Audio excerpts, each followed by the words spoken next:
If you've been gardening for years and your grocery bill still hasn't changed, or let me say, still hasn't reduced, there's a good chance your backyard is costing you more food than it's producing. And somewhere between the seed packets, the fertilizer, and the failed harvests, somebody keeps getting paid. Why is that? Groceries these days have become really painful. The USDA reported a 25% increase in average grocery costs over a 3-year period. Eggs, produce, fruit, the categories that hit hardest are exactly the ones a backyard should be covering. And yet, most backyard gardeners are still buying all of it. They still walk into a store every week, still handing money over for apples that came from 1,000 miles away. There's a disconnect there, and it's worth asking why. Drop your grocery bill in the comments. I want to know what people are actually spending right now because the numbers I'm seeing from viewers suggest most families are spending $50 to $100 more per month than they were 3 years ago. That's real money. That's $600 to $1,200 a year that's gone. And the backyard sitting empty or growing annuals that need replanting every season isn't fixing that problem. What I'm going to show you is a system that produces fruit, nuts, and berries from your backyard on its own, with almost no replanting, almost no annual inputs, and a production window that stretches across 20 or more years once it's established. 7 plants, 3 layers, 1 backyard. And the math on what that produces, financially and nutritionally, is genuinely difficult to argue with. This is called a food forest, and before you roll your eyes at the name, a food forest is just a layered planting system that mimics how plants grow naturally. Tall trees at the top, smaller trees beneath them, shrubs at the edges. Each layer supports the others. The soil improves over time instead of depleting. The maintenance drops year over year instead of increasing, and the output, actual edible food, compounds annually as the plants mature. The reason most backyard gardeners don't have one of these isn't because they're complicated to set up. It's because most gardening content and most garden centers are built around annuals, seeds you buy every year, seedlings you replace every season. That model is great for the stores. It's not great for your grocery bill. A well-planted food forest doesn't need to be replanted. It doesn't need to be purchased again. It just grows, and it grows bigger and more productive every year. Here's the financial math. A mature apple tree in good conditions produces 200 to 400 pounds of fruit per year. At current grocery store prices, roughly $2 per pound for basic apples, that's $400 to $800 of fruit from one tree. One. A peach tree in a warm climate produces 100 to 200 pounds. Blueberry bushes, 10 to 20 pounds per plant at maturity, and blueberries run $4 to $6 per pound at the store. The numbers compound fast.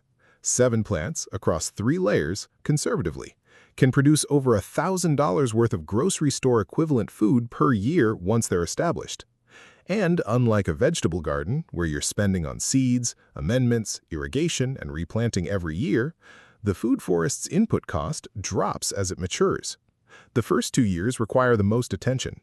Years 3 through 5, you're mostly watching it grow. Year 7 onward, you're harvesting. The return on investment curve on a food forest is one of the most favorable of any backyard project you can do. The initial cost of 7 trees and shrubs, somewhere between $100 and $200 total, depending on where you source them, pays back in produce value within the first or second full harvest season. So why isn't everyone doing this? If the math is this straightforward, why are most backyards still full of annual vegetable beds that need replanting every March? Part of it is that perennial food systems take longer to establish. Most people want results this season. Trees don't do that. They ask for patience in exchange for production that lasts decades. And patience is something the gardening industry has no particular interest in selling you. The other reason is that most people plant trees the same way they plant vegetables. Same spacing, same location logic, same approach to soil. And a tree planted in the wrong location with no layered system around it will underperform for years before you figure out why. The system matters as much as the plants themselves, possibly more. Here are the 7 plants, and I've selected these specifically for people living here in the United States.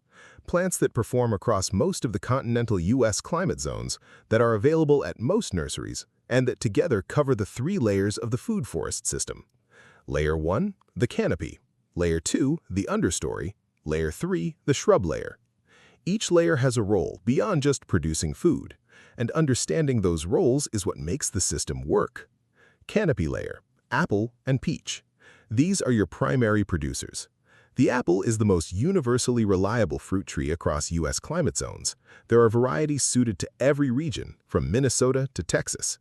The peach performs exceptionally well across the South, the Mid-Atlantic, and much of the West.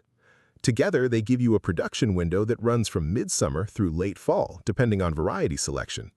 One canopy tree on a semi-dwarf rootstock, critical, more on that in a moment, reaches full production in 4 to 6 years and produces for 20 to 40 years after that. The rootstock warning. This is the thing most people don't know when they walk into a nursery and buy a fruit tree. Fruit trees are grafted. The fruiting variety is attached to a separate root system called the rootstock. That rootstock determines the ultimate size of the tree, its vigor, and how quickly it comes into production. Standard rootstock trees can reach 30 feet and take 8 to 10 years to produce meaningfully. Semi-dwarf rootstock trees reach 10 to 15 feet and produce in 4 to 6 years. Dwarf rootstock trees produce in 2 to 3 years, but are fragile and shorter-lived. For a backyard food forest, semi-dwarf is your target. Always check the rootstock before you buy. For understory layer, we have fig and elderberry. The fig is one of the most underplanted fruit trees in American backyards. It's cold-hardy to Zone 7 with minimal protection, Zone 6 with mulching, and produces abundantly in Zones 8 through 10. Fresh figs at a grocery store, when you can even find them, run $6 to $10 per pint. A mature fig tree produces 30 to 50 pounds per season. Do that math. Elderberry sits below the canopy, tolerates partial shade from the canopy trees above it, produces clusters of dark berries rich in antioxidants, and self-seeds prolifically once established. It's also one of the faster establishing plants in this system, producing meaningfully in year 2. Shrub layer, we have blueberry, blackberry, and hazelnut. 3 plants doing 3 different things in the same layer. Blueberries are slow to establish. They need acidic soil around pH 4.5 to 5.5, and if your soil isn't there, they'll struggle. But once established, they produce heavily for 20 to 30 years. Blackberries establish fast, aggressively fast. They can be a problem if not managed, but in a food forest system where you want ground cover, productivity, and soil building, that vigor works in your favor. Hazelnut is the nut layer, dual purpose. Edible nuts and a natural wildlife magnet that brings in pollinators. It also fixes nitrogen in the soil, which benefits everything around it. Soil pH for blueberries? This is worth spending a minute on because it's the mistake that kills more blueberry plantings than any other single factor. Standard backyard soil in most of the U.S. sits around 6.5 to 7. Blueberries need 4.5 to 5.5. That's a significant gap. You cannot fix it by just adding sulfur once and walking away. It takes a season or 2 of consistent soil amendment, elemental sulfur, acidic mulch like pine needles, and acid-specific fertilizers before blueberries are truly happy. Test your soil before you plant. Amend for a full season before the blueberries go in. That patience up front is what separates a 20-year blueberry planting from one that limps along for 3 years and gets dug out. Placement of the system. The canopy trees go on the north side of your available space so they don't shade out everything else. In the northern hemisphere, north-placed tall plants cast their shadow northward, away from the lower layers. Your apple and peach go on the northern edge. Understory plants, fig and elderberry, in the middle zone, where they get filtered light through the canopy. Shrubs, blueberry, blackberry, hazelnut, on the southern edge, where they get the most direct sun. That orientation takes about 5 minutes to plan, and it determines whether your system produces efficiently or fights itself for light. Let's talk about spacing. Semi-dwarf apple and peach, 15 to 20 feet apart from each other and from the property edge. They need room to spread. Planting them too close creates competition for light and air circulation, which invites fungal disease. Fig, 10 feet from the nearest canopy tree. Elderberry, 8 to 10 feet from the fig.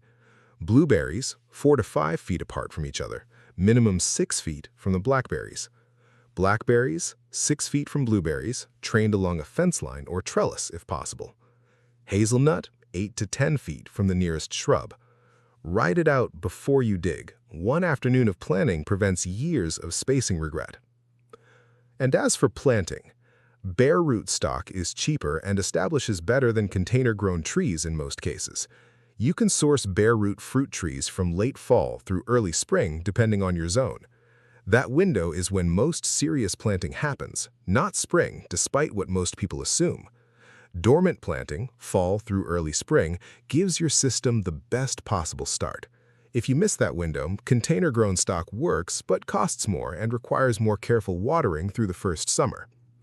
Year 1, you're establishing, not harvesting. Water deeply once a week in the absence of rain. Mulch heavily around every plant, 6 inches of wood chip mulch, keeping it back from the trunk. That mulch does 3 things simultaneously: suppresses weeds, retains moisture in the soil, and feeds the soil food web as it breaks down. Don't fertilize heavily in year 1. You want root development, not top growth. A tree that pushes too much green growth before its root system is established is more vulnerable to drought stress and winter damage. Year 2, you'll see the elderberry producing its first meaningful harvest. The blackberries will run, the blueberries are still establishing. Don't expect much from them yet. The apple and peach are putting on structure. The fig, if you're in zone 7 or warmer, will give you a small first crop. This is the year most people get impatient. They look at the young trees and wonder if they made a mistake. They didn't. Year 2 is the system building what you can't see: root depth, mycorrhizal networks, soil improvement. The above-ground result is coming. It's just not there yet. Year 3 through 5, the system starts producing in earnest. Blueberries hit meaningful production by year 3 if soil preparation was correct. Apple and peach begin producing in years 4 to 5 on semi-dwarf rootstock. The food forest starts to look and feel like a food forest rather than a collection of young plants. Maintenance time actually decreases. The mulch layers are self-renewing from leaf fall, the soil is improving without inputs, and the canopy is starting to suppress weed growth naturally. This is where the effort-to-output ratio shifts dramatically in your favor. Let me put the 20-year picture together. Year 1 through 3, you're investing time and a modest amount of money. Year 4 through 7, the system is producing meaningfully and the investment is paying back in food. Year 8 onward, you have a self-sustaining, self-mulching, low-maintenance food production system that produces hundreds to over $1,000 worth of fruit, berries, and nuts per year, without replanting, without buying seed packets, without going back to the garden center every spring. The trees and shrubs you plant this year are still producing food for your family, or whoever owns this property, in 25 years. The one mistake that undermines all of this more than any other: wrong rootstock on the canopy trees. I've said it once and I'll say it again because it's that important. Standard rootstock trees take too long to produce, grow too large to manage, and in a layered system, they'll eventually shade out everything beneath them. Semi-dwarf is your rootstock. Check the label. Ask the nursery specifically. If they don't know what rootstock their trees are on, buy from somewhere that does. This is not a detail you can fix after the tree is in the ground.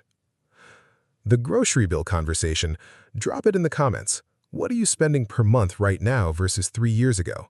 I want to know what people are experiencing because the official numbers always seem to understate what's happening at the register.